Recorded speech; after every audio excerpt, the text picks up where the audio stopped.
Pardon me? You can buy a house next to me. No, those houses are not me. And I'm certainly not going to do stairs. Yeah, well, there's the little one next to you, but wouldn't you love to live next to me? You have to stop doing that, okay? I just saw it, folks. Yes, I know. But Morning. Wouldn't you love to live next to me? Oh, that would be fun. But those houses are not my style. I'm much more a Lindell Cedar Home kind of person. But we could build houses side by side. That, okay, in we the could country. do that.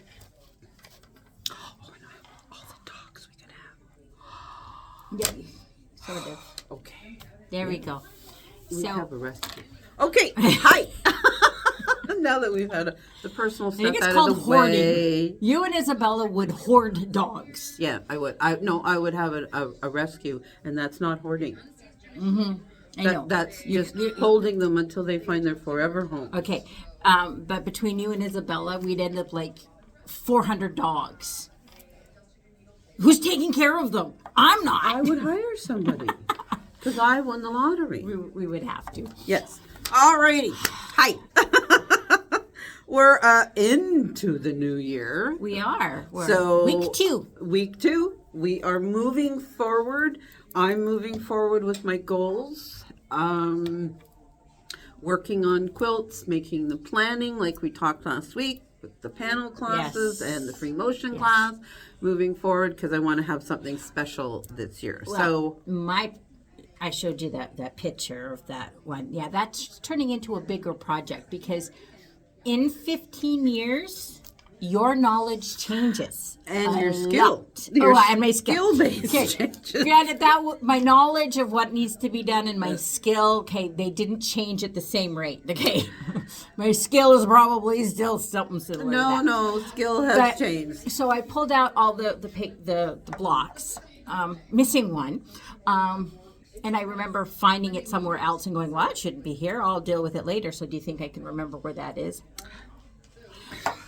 So I'm missing a block, but I'm looking at these blocks and I'm like going, well, that's a problem and that's a problem. That's going to drive me crazy. Oh, what in the world was I thinking? So this is back when I'd first gotten my machine. Yeah. And I'm told, like, your 1/4 inch. And it was a mechanical. And so I bought a 1/4 inch foot, okay? Because then I could get my 1/4 inch seams. Yeah. No one told me, because a lot of this is self-taught and stuff like that, and I'm picking up things in here and there. Because I guess everyone just figured I knew, it's that you've been around it enough that you've sewn, and we figure like you have some knowledge. Yes. And so that when you put the 1/4 inch foot on, you actually have to move the needle over to give you that 1/4 inch seam. It's not just about the little fancy little edge thing on the foot. This is true. And so, my seams are just, so not good. Well, but the biggest thing is that curve. It is, and so it is. It was very interesting to look at it and going, I know better on this, I know, and that, and seeing just how much my knowledge has changed in the last 15 years. Yes. Yeah. But like the one thing is it's applique, and so there's a lot of light fabrics of the snowmen, and so they're over darker fabrics, and so you can see the shadow. But there's one where it's brown and white checker. Yeah. Oh, that's just going to drive me absolutely crazy. So now I am repurposing those blocks, and I'm going to start again, just with my knowledge, just because there's some things. Well, you know what? There are some things that. So what? I would just ignore because I wouldn't necessarily notice. My seams, if they're not quite right, if they're not quite straight or whatever, I could get away with that and not necessarily know it. But there are a few things that now I look for, and I'm consciously aware of making sure that doesn't happen, that I see it in there, and it's just like, oh. So my little project has turned into a big project.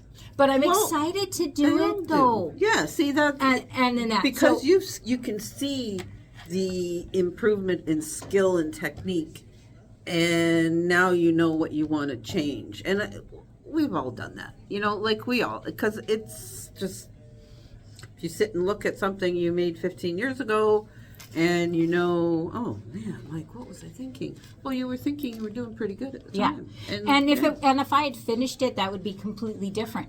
But at this point, it's like I have the opportunity to make it better. And the flip side of it is that I didn't pick the fabrics; it was a kit, and I like. So this really is someone else's vision. Yes, yeah. And I was okay with it then because I'm like, but now I'm like, I don't. It doesn't. It's not me. Some of the fabrics are just not me, and I'm like, so I get to change it, and I'm excited. But the flip side of that is that as I'm struggling through it, I'm going to blame Carol.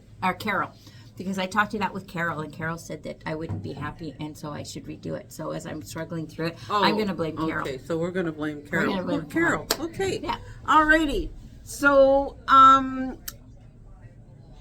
right. The fabrics. We're moving fabrics around. I'm assuming, generally speaking, when we move fabrics around, we're getting new fabrics. We don't have an estimated date because Carrie doesn't tell us that because then we would tell you. Well, no. Well, we would, but it's then is it here yet? Is it here yet? Yes, and so we pester her. Yeah. And so she's not telling us anymore. So we know that there's what's in it. Is yes. This? What's coming? Is this what's in coming? there? Yeah. And so we pester her, and then she doesn't get any work done so she leaves us alone now. She doesn't tell us anything. Yeah. She doesn't. So Notion Devotion. We're doing it in spring. Yeah. This year. So we've done that again, and so we're going to do that again this year. And it's always fun to see some of these things that is it Rita from Jefferson's coming? Rita from Jefferson's how different different things that come out. And last year, or when she was here with us doing the video, we were talking about the little sticky arrows that you can put on your ruler to help. Well, I found another thing to use that for. I was watching a video on ruler quilting last week, and the instructor uses them to show the direction of the ruler that she's using for that specific design as she's going through, which I thought, oh, that's brilliant. So I had to buy myself a package. So I am now the owner of a set of these little arrow rulers or whatever, sticky something. I forget what it is, but they're fabulous, and they will work wonders for, you can move a little quicker when you don't have to go, which way? Yeah. There you go. So, it's March 7th in Surrey and the 14th in Country Folk, yes.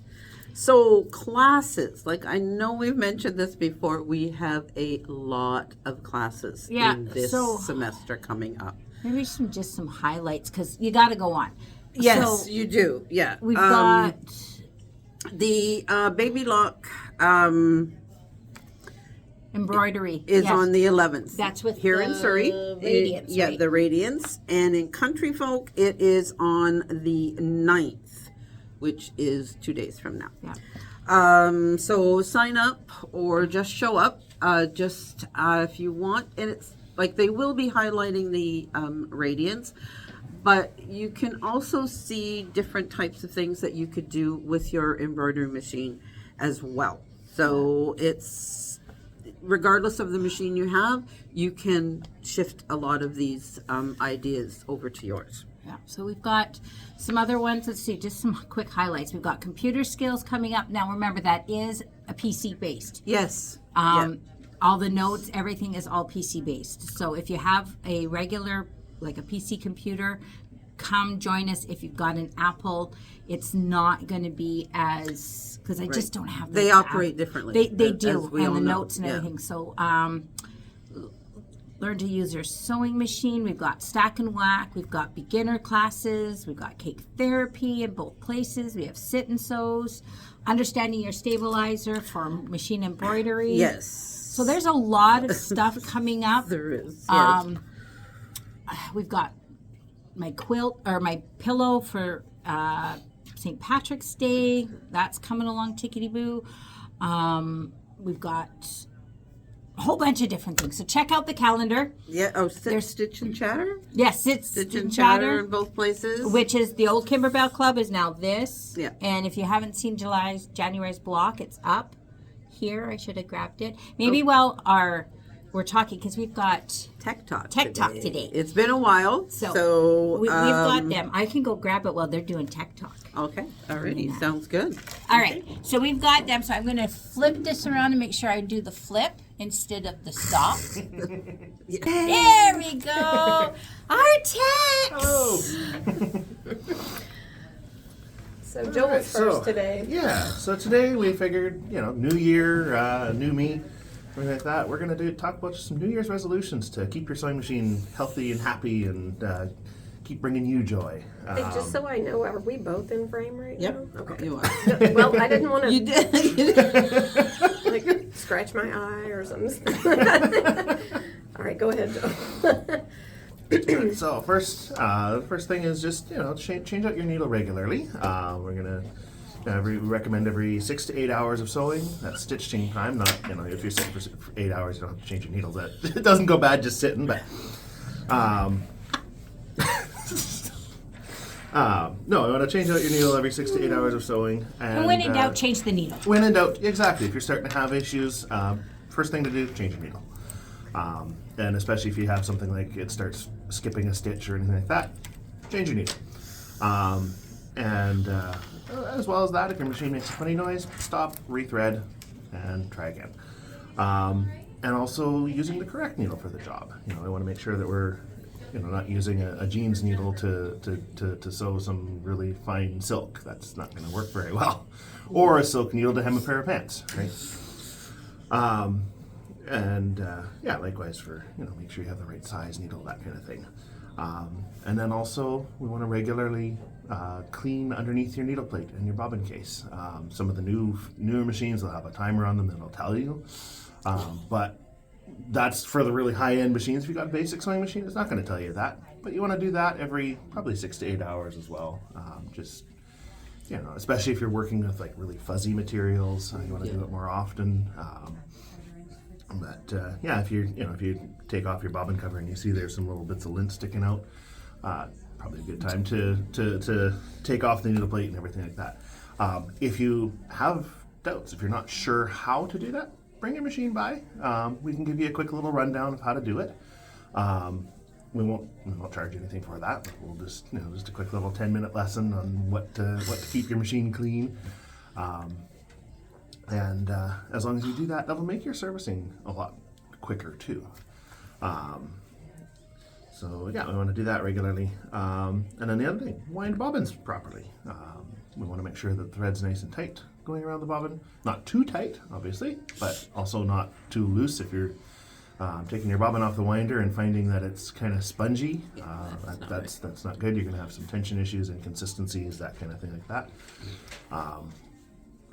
And also only put one thread at a time. This is a common thing that we see when machines coming in. They come in with tension issues and they've got like 5 or 6 colors on your bobbin. Bobbins are cheap, sewing machines are not. Buy more bobbins if you need to. They come in packs of 5 for like $3. So even thread is cheap. And even thread. If you think about like you wind a little bit of white thread on your bobbin and then you wind a bunch of black thread and then some green thread and then some blue thread, are you ever going to use the white thread that's in the bottom of your bobbin? Probably not. So, just either wind a new bobbin or just unwind the bobbin, start again. Yeah. That's going to result in much better tension, much more consistent sewing, that kind of thing. And then when you're threading your machine, make sure that your presser foot is up. When your presser foot's up, it takes the tension discs and separates them so that the thread can go nicely in between them. If they're closed, the thread sometimes sits on top and then won't actually go through. You'll start sewing, you'll get a bunch of noises, clunking, and you take your fabric out and you got loops on the bottom. And you wonder why, I threaded it right, everything like that. But it's just that the tension discs were closed and the thread wasn't actually getting any tension. And then the last thing, it's kind of boring, but read or reread your manual. There's a lot of really handy tips in there. that you may have either forgotten or just not seen. The manufacturer of the machine, they do know what they're doing, and they build in certain features that that you might not know exist. For example, like some machines have a built-in hump jumper on the presser foot, where there's a little button on the side that you push. It locks the foot in place while you go over a big heavy seam. And continuing with that, Lori just made a really face. Oh, you poor thing. Yeah. So, was that all of your offerings for today? So those were Joel's suggestions for like good New Year's resolutions for your sewing machine. I have one that's a little bit different, just the one, and it's about you and your relationship with your sewing and your machine in general. And that is, I want every one of our customers and anyone watching these videos to have more fun sewing this year. You need to make a resolution to do things that are going to make your life easier and make your sewing more fun. And here's how I suggest you do that. When you're doing a project, and I'm saying this from experience, we all tend to get so focused on the project and just getting through the project that if we have little problems during the project, we tend to just kind of get through them and solve the problem for the moment and then just go along with our lives. And then we finish the project and we forgot about that problem by this point. My suggestion to you is keep a tiny little notebook or something near your sewing. And when you have an issue, let's say like the one that Joel just mentioned, you're hemming a pair of pants, or you're working on something with really thick seams, it could be quilting or whatever, and you notice that your stitches are not as good, or the length is not as consistent as you'd like it, or you get knots or something while you're going over these thick seams. Don't just get through the project and then forget about it. Write that down. And especially if it happens to you more than once, this is going to be something that, yes, you got through your project, but now your life is less enjoyable and your project was less enjoyable. So solve it before the next one. And the way you do that is, like he mentioned, go through your sewing machine manual and see if there's something in there about thick seams. If that doesn't pan out, call us or come by and ask us about it.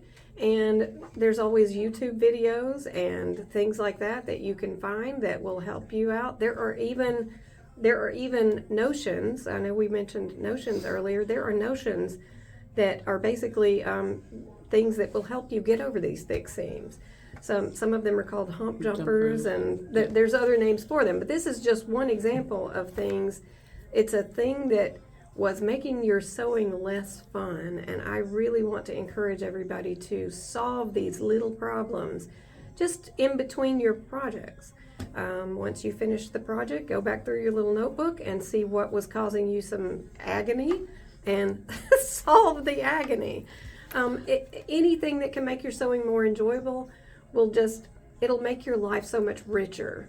And you don't want to like take something that should have been really fun and have it turn into just a real chore. Well, you know how we were talking earlier about my quarter-inch foot issue? Yeah.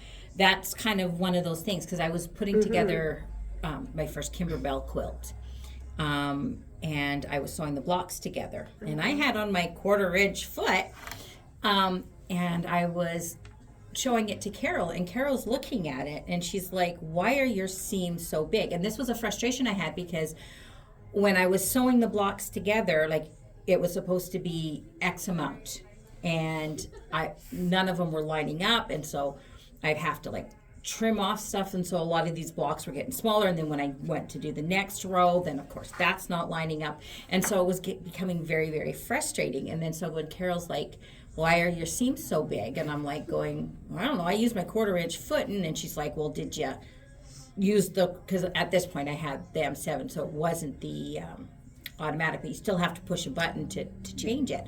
She says, did you change it to the quarter-inch foot? And I'm like, you're supposed to. Oh, no, it was the M17. It was my 15,000, same thing. And I'm like, what button? And so she, because everyone assumed that I knew and that, but I'd never done that kind of stuff. And so now I know, and I don't get, I mean, my seams look a lot better. I'm not having to trim so much away, and things are lining up. And it was just that one thing, because otherwise I was very frustrated with sewing blocks together, because they were supposed to be, finished size sewn together, 6 by 6. And by the time I was done, it was like 4.5. Well, that's an excellent example of exactly what I'm talking about, and another good reminder. Do not be afraid to ask us any questions about what you're doing, because sometimes it's a technique thing, and sometimes we're not the best people to ask for that, especially us techs. Like, we sew some, but honestly, we work a lot. Definitely. Bring the project in and bring talk it in. and talk to us and sit there and say, I'm having trouble with this, or this doesn't seem quite right, or whatever. Yeah. Because that's what it was. Carol had did this, and I had taken classes, but because the teacher for her, switching the machine to 1/4 inch to match that was something she just automatically did. And so none of the teachers that I've had said, you need to do this. It was put on your 1/4 inch foot. Well, I put it on. Yeah. Well, no one said you had to change the thing. Adjust the machine. Because they assumed that I knew that. And that's what teachers do. Sometimes you get caught up in that muscle memory, and you just assume everybody knows. You're assuming everybody knows what you know. Yeah. Or I will say this because I've been guilty. Like, when you've been sewing since you were 8 years old, like I have, you think you know. Yeah. Even your old machine can do things you had no idea that it can do. So don't let your ego get in the way of your enjoyment. Yes, exactly. That's a big one. It really matters that you're having these issues. It's not supposed to be painful. It's supposed to be fun. So if it's not being fun, and let us know. The industry has evolved over the years. So what was used, 15 years ago, as we were talking earlier, is very different now. Like, there's machines can do more. There's more feet. There's more accessories. There's more notions and everything else like that to make some of this stuff, easier or more elaborate, or all of those other kind of things. Sometimes when I sit there and I look at all of the notions and or the machines that I now have, I wonder, like, how did I ever sew? Yeah. Because some of the things I have now is like, I can't live without these things. It's just because everything has expanded, improved, and changed and jumped up, that there will be things that come on. I've been sewing since I was like 13. So I can still have problems. Yeah, right, about 10 years. Yeah, right. So I can still have problems with my machine. And to think that it's only the machine and not operator error is really egotistical on my part. So I start with the error. It could be either way, and neither thing is a reason to be shy about talking to us.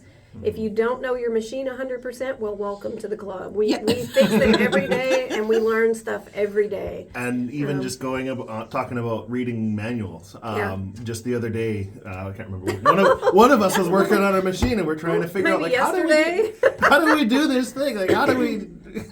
It's in the manual. We're both trying to figure out. It's in the manual. Every machine is so different on how they do things. And every brand. And every brand and stuff like that. And so when you're working on stuff, we need to get back to work. Yes, that's what all we wanted to say was Dad Tech here says do things the right way, and Grandma Tech says have some fun. That's true. So just to wrap things off, the very, very last thing, book a service. Yes, book a service. But book the same day service. You'll only be without your machine for 1 day, and that'll help keep your machine running. If there's not a problem. And exactly. Well, and the idea behind that is catch the problems before they become problems. Yeah. Yes. So salute. All right. See you guys later. Thank you. All right. Okay, let's flip this around. Actually, one of my machines is in here today for its yearly. My 15,000 comes in on next week. on I Monday. know. I saw that on the schedule. Yes. And so I'm good to go for another year for both of them. Well, my M7 comes in September. I have to book that. Remind me to book Okay, that. we'll book it. And the notebook idea, I have notebooks beside all of my machines. I write things down. I make a note of just about anything. But one thing that I've seen a lot about on social media lately is creativity, regardless of what it is. But because we sew, ours is sewing, it is a stress reliever. Even a few minutes a day will take your stress level down. Yes. So as we've gone past through the holiday season, Christmas, New Year's, everything's busy. Even if you had 10 minutes to Yes. spend some time with your machine or cutting, whatever it is, it has brought it down a little Yes. bit and made you feel good. Sometimes we add more stress to ourselves. Like, trust yourself that you do know what you're doing. Yes. And don't try and, I mean, a lot of it's like, oh, I've seen that quilt. I want it done exactly like that in Yeah. those colors and those fabrics with that thread and everything. And we get so frustrated because, oh, I couldn't find that thread or I couldn't find that, and then we get frustrated. That's okay. Yeah. Trust yourself that you've done this enough and let fun. your own creativity, when it comes to thread, if it's a purple that matches, that's okay. It doesn't have to be this brand in this shade. That's right. Let it be what it is. It's what you want it to be. Yes. Don't try it, because I find sometimes when we're trying to copy somebody else's pattern Yeah. or someone else's thing and we want it to be exactly like that, it makes it more stressful. Absolutely, because that was their dream. Yeah. So make yours. Don't. Like, I don't go with theirs. remember last year there was the quilt up here that Carrie had done with all the hydrangeas that she had done for her sister. Beautiful. I love the pattern. And so I'm like, I'm going to make one. And so I went home and I got the fabric and I tried to copy it. And I ran into a couple of different problems just trying to exactly like that. And I said, screw it. And I just did it. I let it go. Did it look like hers? That's close. Carrie's looking at it. She goes, oh, because there was a certain pattern to hers and mine didn't have that. And I says, you know what? I said, it was stressing me out too much trying to get that pattern that I was losing wanting to do it. And so I just let it go. And so is it similar? Yes. Do I love it? Yes. Is it exactly like Carrie's? No. Nope. Because Do you love it? because it became, once it started to become a stress, it was going to go under my table, never to be seen again. That's what happens, yeah. And kind of like with that Hoop Sisters paper piecing thing. It's under there with the gremlins. I particularly really like Hoop Sisters, but that's okay. Huh? I like Hoop Sister pattern. It wasn't. I don't it do was the colors that they do, though. It wasn't the fact that it was Hoop Sisters. It was the paper piecing. Yeah. And it was too, I don't know what it was. And I found it finicky, and then I got it. And then when it went into the embroidery machine, something wasn't quite lined up. And so it was throwing off. And then so the embroidery wasn't lining up. And each block got worse off. And so it just, so it went underneath there because it was more of a stress. Yes. And I'm like, done. And so went under there. And I didn't want that quilt to be that. So I